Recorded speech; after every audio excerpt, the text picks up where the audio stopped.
Hello friends, welcome to study कर। मैं हूं आपका दोस्त प्रभाकर। आज के इस महत्वपूर्ण लेक्चर में हम डिस्कस करेंगे 28 मई 2023 के मोस्ट इंपोर्टेंट करंट अफेयर्स के क्वेश्चन। तो आप इस पूरे लेक्चर को बहुत ही ध्यान से लास्ट तक जरूर देखिएगा।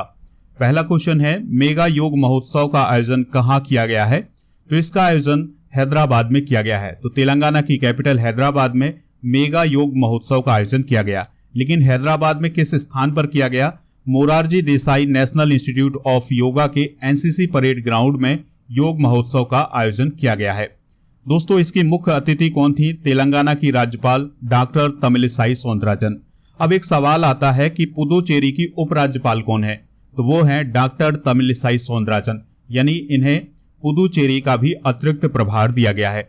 केंद्रीय आयुष मंत्री कौन है? सर्बानंद सोनोवाल। दोस्तों, यहां पर योग की बात आई है तो बात करते हैं अंतर्राष्ट्रीय योग दिवस की। तो कब मनाया जाता है? 21 जून को। तो यूनाइटेड नेशन जनरल असेंबली ने 2014 में एक प्रस्ताव पारित किया कि 21 जून को अंतर्राष्ट्रीय योग दिवस के रूप में मनाया जाएगा। और यह प्रस्ताव किस देश ने दिया था? तो इस प्रस्ताव को दिया था इंडिया ने।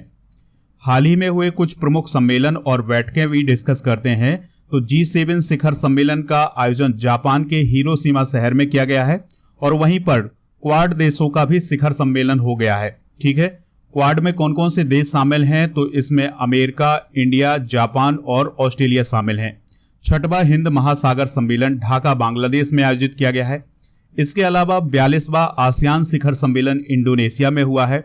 मशीन कैंसी 2023 शिखर सम्मेलन UAE में आयोजित किया गया था। फूड कॉन्क्लेव 2023 का आयोजन हैदराबाद में किया गया है, और युवा 20 परामर्श की मेजबानी IIT कानपुर के द्वारा की गई है। आप इस लेक्चर को बहुत ही ध्यान से लास्ट तक देखिएगा। लास्ट में एक क्वेश्चन पूछा जाएगा जिसका आंसर आपको कमेंट बॉक्स में देना है। चैनल पर अगर आप पहली बार आए हैं तो सब्सक्राइब कर लें, बेल आइकन भी दबा लें, जिससे आपको समय पर सबसे पहले नोटिफिकेशन मिल सकेगा। लेक्चर पसंद आता है तो आप इसे लाइक करें, शेयर करें सभी दोस्तों को सभी सोशल मीडिया प्लेटफॉर्म पर। दोस्तों, अगर आपको इसका PDF चाहिए तो PDF के लिए आप हमारे टेलीग्राम चैनल से जुड़ जाइएगा। आपको टेलीग्राम पर सर्च करना है स्टडी कर ऑफिशियल, तो आप हमारे चैनल से जुड़ जाएंगे, और ऐप से भी आप PDF को डाउनलोड कर सकते हैं। ऐप का लिंक डिस्क्रिप्शन बॉक्स में दिया गया है, या फिर प्ले स्टोर पर जाइए, स्टडी कर सर्च करेंगे तो आपको हमारा ऐप मिल जाएगा। तो वहां पर भी दोस्तों PDF उपलब्ध है, तो डाउनलोड वहां से भी आप कर सकते हैं। अगला प्रश्न है, internet and mobile association of India के नए अध्यक्ष कौन बने हैं? तो Harsh Chauhan internet and mobile association of India के नए अध्यक्ष बने हैं। ठीक है, तो ड्रीम 11 के CEO कौन है? हर्ष चौहान। तो वो 2 साल के लिए, यानी 2023 से 2025 तक के लिए internet and mobile association of India के नए चेयरमैन बनाए गए हैं। उन्होंने संजय गुप्ता का स्थान लिया है। इसके अलावा कुछ और नियुक्तियां की गई हैं। तो राजेश मागो वाइस चेयरमैन बने हैं, और सत्यन गजवानी जो है कोषाध्यक्ष नियुक्त किए गए हैं। Internet and mobile association of India की स्थापना साल 2004 में की गई थी, और यह एक गैर लाभकारी औद्योगिक निकाय है। दोस्तों, हाल ही में की गई कुछ प्रमुख नियुक्तियां भी डिस्कस करते हैं। तो सौरभ गांगुली त्रिपुरा टूरिज्म के अभी हाल ही में ब्रांड एम्बेसडर बने हैं। KB विश्वनाथन और प्रशांत मिश्रा ने सुप्रीम कोर्ट के जज के रूप में अभी हाल ही में शपथ ली है। नामदेव सिरगांवकर भारत ताइक्वांडो के निर्विरोध अध्यक्ष बने हैं। जय कुमार S पिल्लई को IDBI बैंक के उप प्रबंध निदेशक के रूप में हाल ही में नियुक्त किया गया है।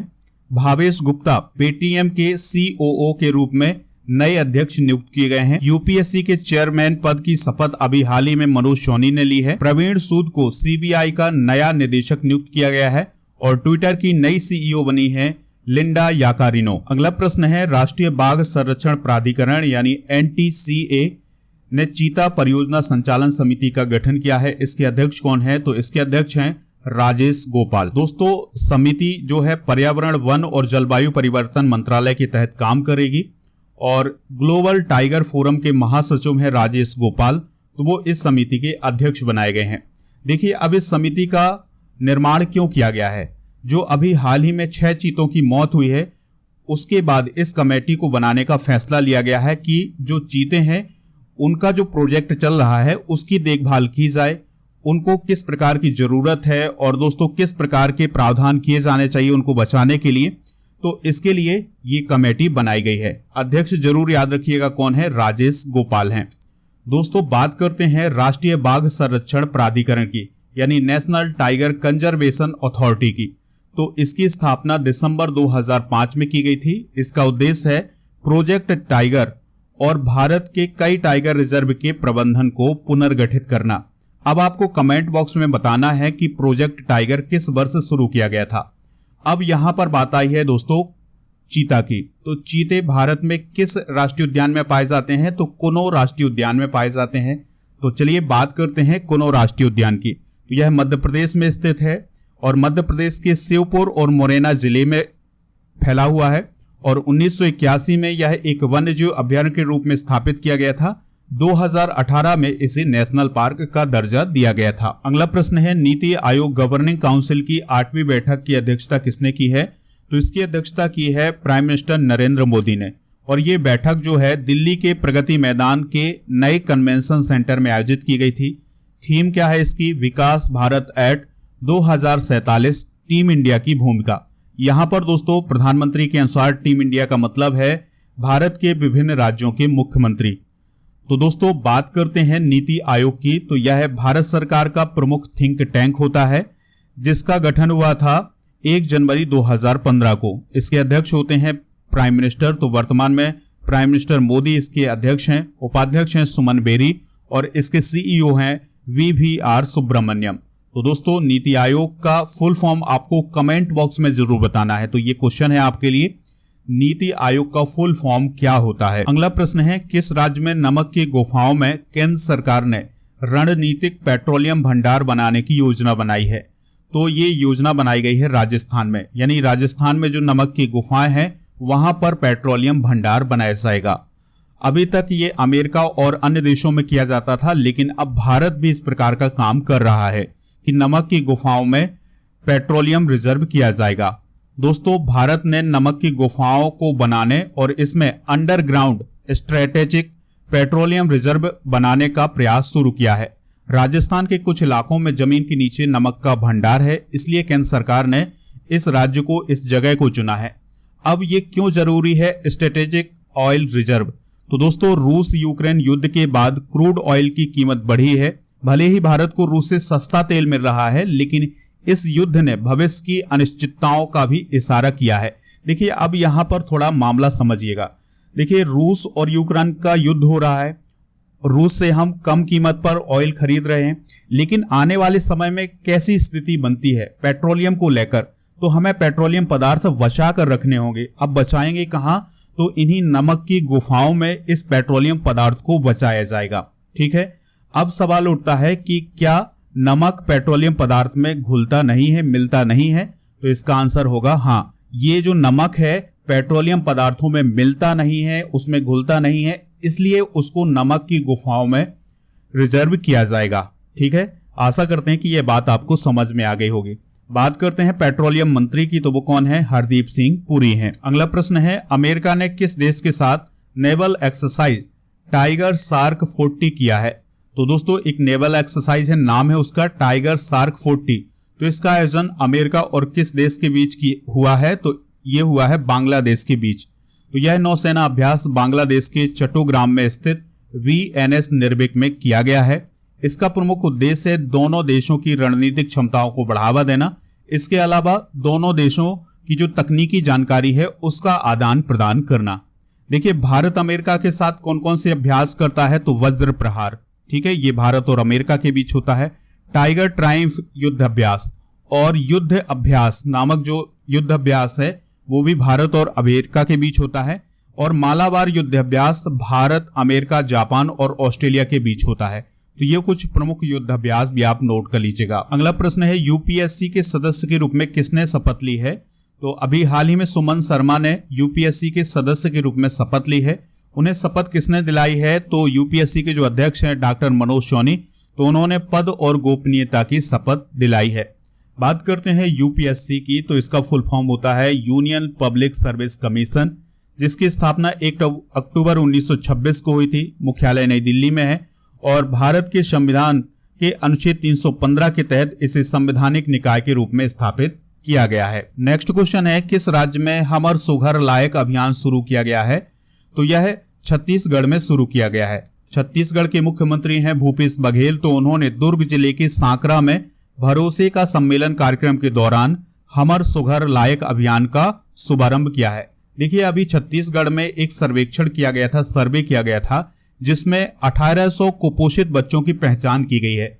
तो इस अभियान का उद्देश्य ये है कि ये जो 1800 कुपोषित बच्चे हैं, इन्हें सुपोषित बच्चों की श्रेणी में लाया जाए। दोस्तों, छत्तीसगढ़ के बारे में कुछ इंपॉर्टेंट पॉइंट डिस्कस करते हैं। तो इसका गठन हुआ था 1 नवंबर साल 2000 को। राजधानी क्या है इसकी? रायपुर है। और यह राज्य किस राज्य से अलग होकर बना था? तो ये मध्य प्रदेश से अलग होकर बना था। मुख्यमंत्री कौन है? भूपेश बघेल हैं, कांग्रेस पार्टी से इनका संबंध है। राज्यपाल हैं विश्वभूषण हरिचंदन। आधिकारिक वृक्ष है यहाँ का साल का वृक्ष। राज्यसभा सीटें कितनी हैं? 5 हैं। लोकसभा सीटें यहाँ पर 11 हैं। और दोस्तों, विधानसभा सीटें भी लिख लीजिएगा, 90 विधानसभा सीटें हैं। और इसकी जो राजधानी है रायपुर, उसके पास स्थित है सिरपुर। महानदी पर बसा एक शहर है, यानी जो सिरपुर शहर है ये महानदी पर बसा एक शहर है। छत्तीसगढ़ के पड़ोसी राज्य कौन कौन है? तो छत्तीसगढ़ के पड़ोसी राज्यों में मध्य प्रदेश, उत्तर प्रदेश, झारखंड, उड़ीसा, आंध्र प्रदेश और तेलंगाना, और इसके अलावा महाराष्ट्र की सीमा भी इससे लगती है। अगला प्रश्न है, नए संसद भवन के उद्घाटन के दौरान कितने रुपए का सिक्का जारी किया गया है? तो 75 रुपए का सिक्का जारी किया गया है। देखिए, 28 मई को संसद भवन का उद्घाटन होना है और इसी दौरान ये 75 रुपए का सिक्का जारी किया जाएगा। चलिए सिक्के की विशेषताएं देखते हैं, क्या क्या इसकी विशेषताएं हैं। तो सिक्के के एक तरफ अशोक स्तंभ होगा और दूसरी तरफ संसद भवन की तस्वीर होगी। और इस सिक्का को कोलकाता की टकसाल में ढाला गया है। इसका डायमीटर है 44 mm और इस सिक्के में 50% सिल्वर, 40% कॉपर, 5% निकेल और 5% जिंक के मिक्सर से बनाया गया है। दोस्तों, सिक्के के एक तरफ अशोक स्तंभ होगा, इसके नीचे सत्यमेव जयते लिखा होगा। और दोस्तों, इस मौके पर एक स्टाम्प भी जारी किया जाएगा। तो ये कुछ इंपॉर्टेंट पॉइंट हैं। अगला प्रश्न है, महाराणा प्रताप लोक कहां स्थापित किया जाएगा? तो महाराणा प्रताप लोक स्थापित किया जाएगा भोपाल में। तो मध्य प्रदेश के जो चीफ मिनिस्टर हैं शिवराज सिंह चौहान, तो उन्होंने ये घोषणा की है कि भोपाल में महाराणा प्रताप लोक का निर्माण किया जाएगा। तो अभी हाल ही में महाराणा प्रताप की जयंती मनाई गई है भोपाल में, वहीं पर मुख्यमंत्री शिवराज सिंह चौहान के द्वारा ये घोषणा की गई है। इसके अलावा उनके द्वारा ये भी घोषणा की गई है कि जो महाराणा प्रताप के 7 सहयोगी थे, जिनमें भामाशाह है, पुंजा भील, चेतक और अन्य जो साथी थे, उनको भी चित्रित किया जाएगा। महाराणा प्रताप सिंह सिसोदिया का जन्म विक्रम संवत 1597 यानी 9 मई 1540 को राजस्थान के कुंभलगढ़ में महाराणा उदय सिंह और माता रानी जयवंतार बाई के घर हुआ था। दोस्तों, वे किसके पौत्र थे? राणा सांगा के पौत्र थे। ठीक है, तो ये कुछ इंपॉर्टेंट पॉइंट हैं। अगला प्रश्न है, हाल ही में भारत ने किस देश को बिजली निर्यात शुरू की है? तो दोस्तों, भारत ने बांग्लादेश को बिजली निर्यात करना शुरू किया है। अगला क्वेश्चन है, किस देश के 300 स्कूली बच्चों को महात्मा गांधी स्कॉलरशिप दी गई है? तो ये श्रीलंका के 300 बच्चों को स्कॉलरशिप दी गई है। चलिए दोस्तों, अब हम कल के करंट अफेयर्स को रिवाइज करते हैं, फिर इसके बाद जनरल नॉलेज के पिटारे को डिस्कस करेंगे और लास्ट में पूछेंगे आपसे एक क्वेश्चन जिसका आंसर आपको कमेंट बॉक्स में देना है। संयुक्त राष्ट्र के द्वारा डैग हैमर स्कॉल्ड मेडल से कितने भारतीय शांति सैनिकों को सम्मानित किया गया है? तो 3 सैनिकों को सम्मानित किया गया है, शिशुपाल सिंह, शामली राम बिश्नोई और सब्बर ताहिर अली। तो इन तीनों को मरणों उपरांत डैग हैमर स्कॉल्ड मेडल से सम्मानित किया गया है। जुगलबंदी चैटबॉट किसने लॉन्च किया है? माइक्रोसॉफ्ट ने। राजस्थान के किस वन्यजीव अभ्यारण्य में जंगल सफारी का शुभारंभ किया गया है? जयसमंद वन्यजीव अभ्यारण्य में। खैबर बैलिस्टिक मिसाइल का सफल परीक्षण किस देश ने किया है? ईरान ने। ब्रिटेन में टीपू सुल्तान की तलवार की नीलामी की राशि क्या रखी गई थी? 143 करोड़। हरिबुद्ध मागर किस देश के पर्वतारोही हैं जिन्होंने कृत्रिम पैरों के साथ माउंट एवरेस्ट को फतह किया है? तो ये नेपाल के हैं। सऊदी अरब और किस देश के बीच पूर्ण राजनयिक संबंध बहाल किए गए हैं? कनाडा के बीच। जय कुमार एस पिल्लई किस बैंक के उप प्रबंध निदेशक नियुक्त किए गए हैं? IDBI बैंक के। स्कॉच सिल्वर अवार्ड 2023 किसे प्रदान किया गया है? पशुपालन और मत्स्य पालन विभाग चंडीगढ़ को। INS विक्रांत पर किस लड़ाकू विमान ने रात में लैंडिंग की है? तो MiG-29 की ने रात में लैंडिंग की है। आईसीसी ने वर्ल्ड टेस्ट चैंपियनशिप 2021-23 के लिए कितनी कुल इनामी राशि की घोषणा की है? तो 31.4 करोड़ इनामी राशि की घोषणा की है। कर्नाटक विधानसभा के पहले मुस्लिम स्पीकर के रूप में किसे चुना गया है? यूटी खादर को चुना गया है। दोस्तों, आज के जनरल नॉलेज के पिटारे में हम डिस्कस करेंगे प्रमुख विदेशी लेखक और उनकी पुस्तकों को। जैसे एडम स्मिथ की पुस्तक है wealth of nations, Albert Einstein की पुस्तक है the world as I see it, Arthur Hailey की पुस्तक है एयरपोर्ट, सैमुअल हर्स की पुस्तक है प्राइस ऑफ पावर, दांते की पुस्तक है डिवाइन कॉमेडी, होमर की पुस्तक है ओडिसी इलियड, और दोस्तों हेनरी मिलर की पुस्तक है ट्रॉपिट ऑफ कैंसर, और न्यूटन की पुस्तक है प्रिंसिपिया, कई बार एग्जाम में पूछी गई है। जॉन मिल्टन की पुस्तक है पैराडाइज लास्ट, और प्लेटो की पुस्तक है रिपब्लिक। तो ये पुस्तकें आप नोट जरूर कर लीजिएगा। कल का जो क्वेश्चन था उसका आंसर था माइक्रोसॉफ्ट, तो लगभग सभी ने इसका आंसर माइक्रोसॉफ्ट ही दिया है। तो दोस्तों, यहां पर जितने भी कमेंट पिक किए गए हैं, ऐसा नहीं है कि किन्हीं खास लोगों के कमेंट पिक किए गए हैं। हम तो चाहते हैं कि सभी के कमेंट आ जाएं, लेकिन ऐसा संभव नहीं हो सकता है। आप सभी हमारे लिए खास है, तो जो क्वेश्चन आपसे पूछा जाए उसका आंसर जरूर बताइएगा। जितनी भी जानकारी आपको पता हो वो सभी जानकारी आप कमेंट बॉक्स में जरूर दीजिएगा। आज का क्वेश्चन है मेगा योग महोत्सव का आयोजन कहाँ किया गया है? तो जो भी इसका राइट आंसर हो कमेंट बॉक्स में बताइएगा, और पीडीएफ डाउनलोड कर लें हमारे टेलीग्राम चैनल से और ऐप से। मिलते हैं नेक्स्ट लेक्चर में। जय हिंद, वंदे मातरम।